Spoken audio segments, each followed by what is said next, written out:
I don't know what that means. Joining me now, my friend Dave Brat, former congressman, current dean of business at the great Liberty University. Dave, I went to community college. There was a lot of green and a lot of red. Everything started going up this way in the 1900s. What am I looking at, Dave? That didn't look like crayons to me. I don't understand all this. Yeah, I cannot recommend this site. It's called Gapminder, G-A-P. All the homeschool parents, educators, kids that care about economics, go Google this thing. You can have all the countries. I see your crew got advanced and just highlighted the U.S. and China. So China's the red, U.S. is the green. The significance of this is economic growth in the modern world started at 1800. That in itself is a big deal. So no economic growth prior to that. Everybody on Earth, no matter what your culture, country, economic system, made $1,000 a year to live on, period. Okay, then at 1800, you start getting Adam Smith, free markets, countries choose the free market system. That's the main ingredient. If you choose, there's always been markets, right? The Hebrew Bible's got markets, the Greek agora was a market, but that doesn't get you major economic growth.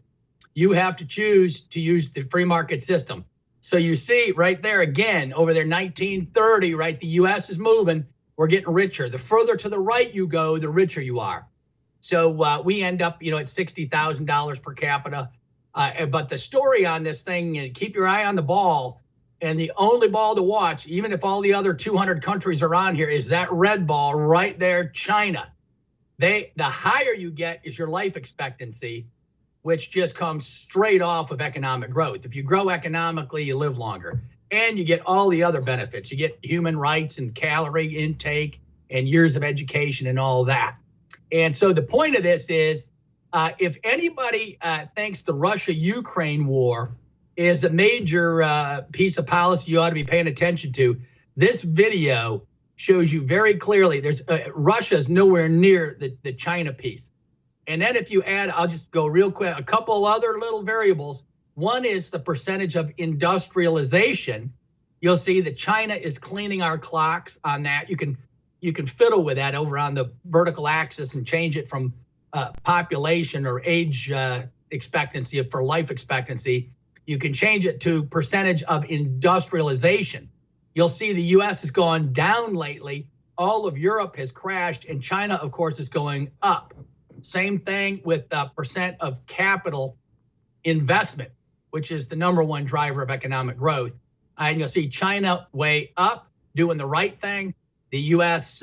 going down. Europe, yellow countries. If you click on all the countries there, and that's the way it comes loaded. They're in decline. And I don't know if you guys got the second graph I sent over with a purple line at the top, the chart that's got some environmental economic stuff on there. If they have that, they can pop that up. But right now, Davos is going on, and they're all selling the green economy. There's another chart that shows the green economy in Europe has overtaken the size of the overall economy in the European countries. That's the social choice they've made. So they haven't chosen the free market system. And then, of course, the irony of ironies is the poor countries can't afford to be green. So the only countries that matter for the environment are China and South America, et cetera, right?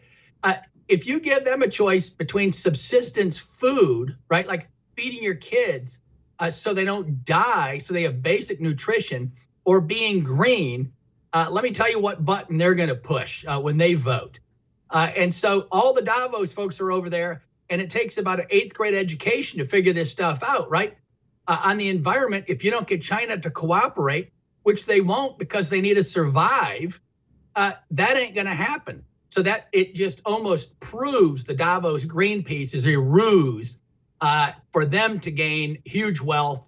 And so I think most people that are following your show also know the Russia-Ukraine piece the Ukraine has been used as a monetary dumping ground to hide money, and the proof of that is they won't audit the $100 billion that U.S. taxpayers have paid for that war, while the Europeans in their backyard have spent barely anything on that war. So there's a brief summary, and you let me have it, what I did not explain properly. No, you explained it pretty well. Dave, I do have to ask, as we watch that eye-popping chart and all of a sudden the red starts to jet to the right really hard. Right. Why? What happened? Did they discover a big pot of gold over there or something? Yeah. Well, that's what I said. The reason they didn't take off in 1800 is because they didn't choose the free market system. It's a system you have to choose that Adam Smith spelled out. We've always had smart people. The Chinese are plenty smart. We've always had trade, shipping, all that inventions, but that does not cause economic growth. So what happened in 1970? The Chinese finally chose the free market system.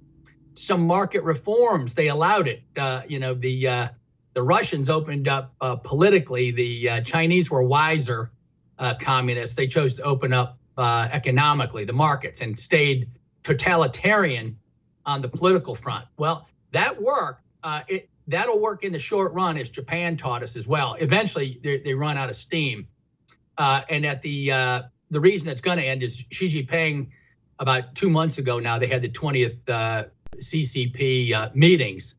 And he made three basic decisions. Number one, they're full-on Marxist-Leninist, period. Ideology will drive everything.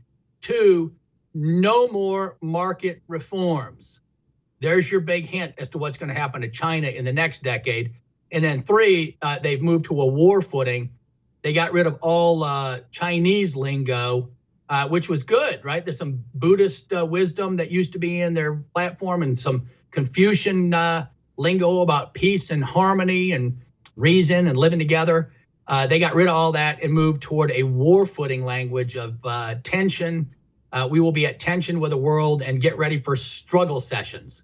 So China had the secret formula. They were moving, but now they're going to move in reverse is my forecast.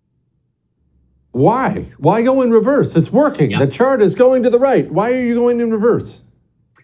Xi Jinping probably thinks they got some hard times coming, right? Their people are finally getting the internet.